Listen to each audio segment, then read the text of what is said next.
So today I wanted to go through some of my old art supplies. This time it's my jewelry making stuff. Now you may be asking yourself, why do I have jewelry making supplies when I don't even wear jewelry? It actually comes from a time in my life when I was dealing with some reoccurring fears. It was a long, long time ago when I was just starting to go to college and still living at home in the summers. I had gotten summer jobs before, but that summer I hadn't found one and I didn't really need the money, but I really, really wanted to make art again. I guess I was burnt out from the long year of school. It was my second year at college, I think. I had been struggling off and on with depression all year, and my parents had always stressed that I should put my education first and not work during college, so I was a little bit surprised when they were mad that I didn't have a summer job. And I know what you're probably thinking, getting a job is just part of being an adult, and I know that, but it doesn't change how it feels. This strange dissonance between the love that I felt in my childhood and the antagonism and ambivalence of the workplace. It triggered some kind of emotional response in me, and I set out to prove that I could make art and still make money. Of course, I immediately invalidated the whole premise. What I wanted was to prove that I could be myself and still be enough for the uncaring, soulless, consumeristic adult world. That corporate escalator to unhappiness. I wanted beauty and love and self-expression and honesty, but I immediately changed the kind of art that I made.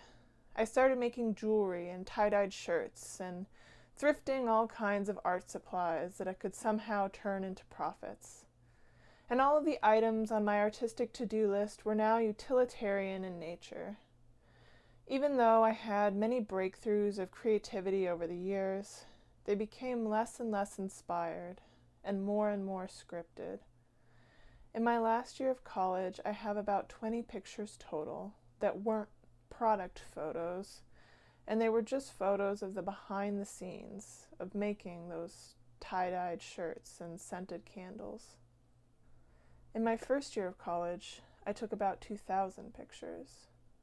I wasted years of my life creating mindless garbage when there were real and interesting things going on that I could have expressed in some other way.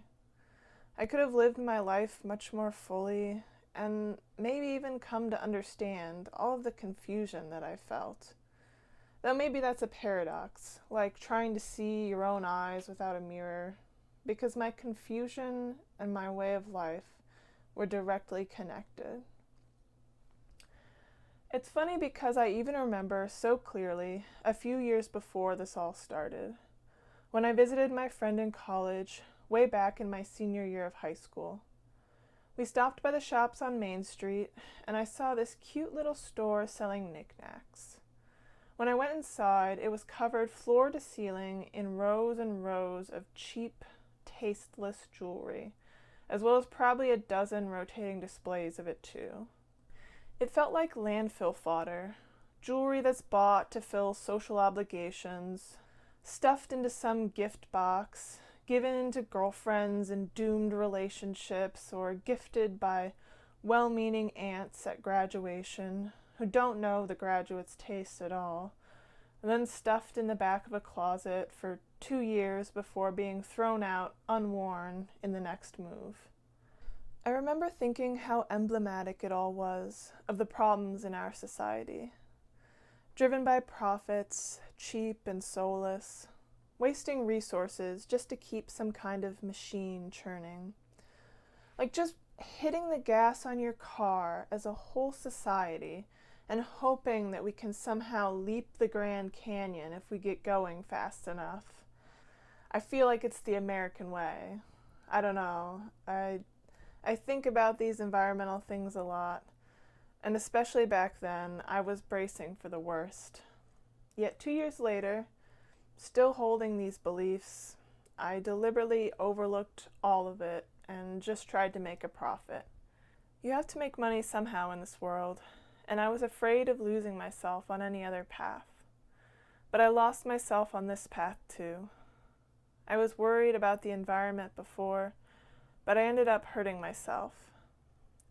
And it's so strange to me to think that before I could start making art for myself again, I would stop making art altogether. What I had turned it into wasn't the thing that I loved, but somehow my to-do list was always looming in my mind. So now I have a bunch of old art supplies lying around, things I bought from a place of panic and fear, more so than I realized at the time. Afraid that if I couldn't be productive doing something that I loved, I would never survive doing something that I didn't love. Whenever I found myself having fun making something, or at least thinking that it was more fun than my mental image of the 9 to 5, I would buy the supplies to make it in bulk.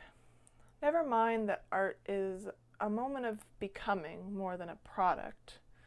Like, when a leaf falls to the earth, it's a thing of beauty, but it's not the same thing to hold a leaf in the air. It falls, and life moves on. I don't know. So most of my art supplies will just keep on sitting there until my life really calls for them, including this jewelry.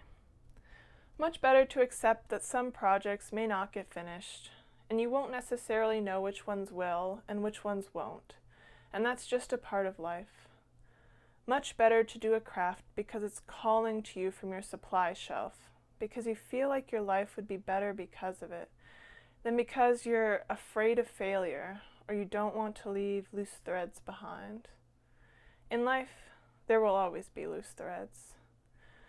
But even if your project is messy or chaotic or full of problems, as some of these papier-mâché projects have been, even if no one likes it but you, even if it doesn't make any money, even if you don't even end up finishing it, if it helps you live your life, if it makes it more interesting than before, more complete, more beautiful, then maybe it was all worth it.